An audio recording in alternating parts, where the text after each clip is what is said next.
ہے۔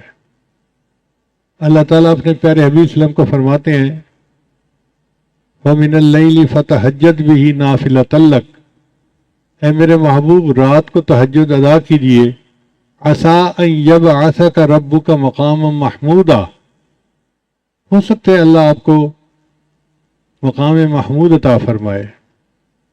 تو جیسے نبی علیہ السلام کو تہجد سے مقام محمود ملنے کی بشارت ملی، امتی کو تہجد کی پابندی سے اللہ کا قرب ملنے کی بشارت ہے۔ ایک بات ذہن میں رکھیے کہ تہجد کے وقت میں فرشتے ان بندوں کی فہرست بناتے ہیں جو اللہ سے محبت کرنے والے ہیں۔ اب اگر ایک دن تہجد مس ہو گئی تو لسٹ میں سے نام نکل گیا، پھر دوسرے دن مس ہو گئی تو پھر نام نکل گیا۔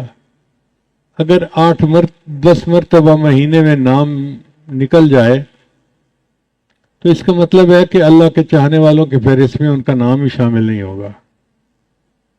اس لیے عام لوگوں کے اوپر تہجد لازم نہیں ہے، لیکن جو سالک ہوں اور اللہ سے محبت چاہنے کے طالب ہوں ان کے لیے تہجد بہت ضروری ہے۔ اور تہجد پڑھنا کوئی مشکل کام بھی نہیں۔ کون کہتا ہے کہ آپ آدھی رات سے تہجد پڑھیں؟ عادت بنائیں کہ اذان ہونے سے آدھا گھنٹہ پہلے اٹھنا کی عادت بن جائے۔ فرض کرو اذان ہوتی ہے 4:45 پہ، تو آدھا گھنٹہ پہلے اٹھیں اور 15 منٹ میں وضو کر لیں۔ اور اگر کسی کو واش روم میں زیادہ وقت لگتا ہے تو وہ اتنا پہلے اٹھ لے، کیونکہ بعض لوگ نوجوان جو ہیں وہ بیت الخلاء میں زیادہ ٹائم لگاتے ہیں۔ بیت الخلاء میں جا کے ایسے بیٹھتے ہیں جیسے بیت الخالہ ہوتی ہے۔ تو 15 منٹ میں وضو کر کے جو آخری 15 منٹ ہیں بس اس میں 4 رکعت ہلکے پڑھ لیں۔ پہلی 2 رکعت قل یا الکافرون اور قل واللہ احد کے ساتھ، اور دوسری 2 رکعت جتنا اللہ توفیق عطا فرمائے، سورہ یاسین شریف پڑھیں اور سورتیں پڑھیں جو یاد ہیں۔ بس یہی تہجد ہے۔ آج کے دور میں جو بندہ یہ عمل کر لے گا تہجد ہو جائے گی۔ پھر اس کے بعد فجر کا وقت ہو جائے گا تو فجر پڑھیں اور باقی معمولات فجر کے بعد کریں۔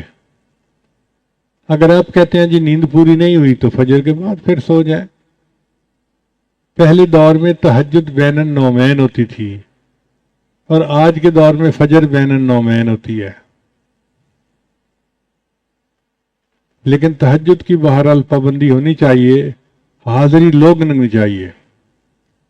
ہمارے حضرت فرمایا کرتے تھے مزدور سارا دن مزدوری کرتا ہے، جب شام کو اجرت ملنے کا وقت ہوتا ہے تو اس وقت وہ حاضر ہوتا ہے، غیر حاضر نہیں ہوتا۔ اسی طرح سالک کو تہجد کے وقت روزینہ ملتا ہے اللہ کی طرف سے، تو وہ کیسے اس وقت سویا ہوا ہو سکتا ہے؟ جنید بغدادی رحمۃ اللہ فرمایا کرتے تھے کہ سب کا شکر کرامات اڑ گئے، آخری رات کے چند نفل کام آ گئے۔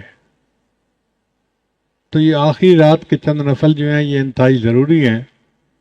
اللہ تعالی ہمیں باقاعدگی کے ساتھ تہجد پڑھنے کی توفیق عطا فرمائے۔ جو تہجد میں رکاوٹیں ہیں ان میں سب سے پہلی ہے بد نظری، اور دوسرا ہے ایسی چیزیں کھانا بازار کی کہ جن میں حلال حرام کی ملاوٹ ہو، تو اس سے پھر انسان تہجد سے محروم ہو جاتا ہے۔ حدیث مبارکہ میں ہے جب رات آتی ہے تو 3 طرح کے لوگ ہوتے ہیں، 3 طرح کی جماعتیں ہوتی ہیں۔ ایک وہ فرشتے، ایک وہ لوگ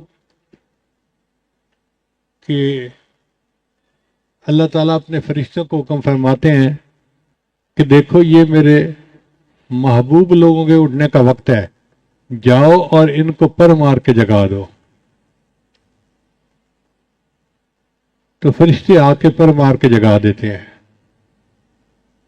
خود بخود آنکھ کھل جاتی ہے۔ میاں محمد بخش رحمۃ اللہ فرماتے ہیں